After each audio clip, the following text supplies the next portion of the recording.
পরের দিন সন্ধ্যার আগে পর্যন্ত জ্যাপের কাছ থেকে কোনো খবরই আমরা পেলাম না। যাই হোক, পরের দিন রাত 9টার একটু পরেই জ্যাপ স্বয়ং এসে হাজির হলেন। সঙ্গে সঙ্গে ওর মুখের হাবভাব দেখেই বুঝতে পারলাম আমাদের শোনাবার জন্য তিনি নতুন কিছু খবর সংগ্রহ করে এনেছেন। এসো আমার প্রিয় বন্ধু, সব ঠিকঠাক চলছে তো?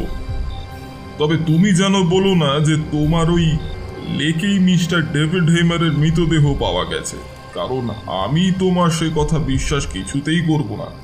না, আমরা তার মৃতদেহের সন্ধান করতে না পারলেও ওর কিছু পোশাক আমরা খুঁজে পেয়েছি। সেগুলো যে ওরই পোশাক তা চিহ্নিত করা গেছে। বলো, এ ব্যাপারে তোমার কি বক্তব্য? মিস্টার ডেভিড হেইমারের অন্য কোনো পোশাক তার বাড়ি থেকে খোয়া যায়নি তো? না, এ ব্যাপারে ওর ভ্যালেট পুরোপুরি নিশ্চিত। ওর ওয়ার্ড্রোবে বাকি পোশাকগুলো সবই কিন্তু ঠিক ঠিক জায়গাতেই আছে। তোমার জন্য আরও একটা খবর আছে। মিস্টার লোয়েনকে আমরা কিন্তু গ্রেপ্তার করেছি।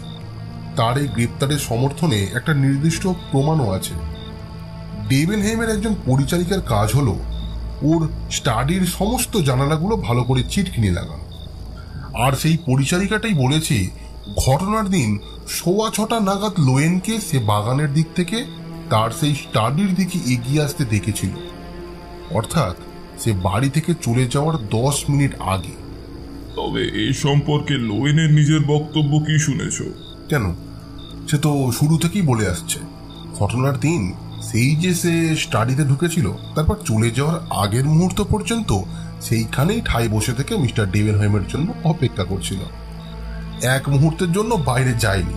কিন্তু সেই পরিচারিকাটি একেবারে নিশ্চিত, জোর গলায় সে বলেছে লোয়েনকে বাগান থেকে স্টাডির দিকে এগিয়ে আসতে সে দেখেছে। তখন লোয়েনকে চাপ দিতেই শেষ পর্যন্ত সে স্বীকার করতে বাধ্য হয়।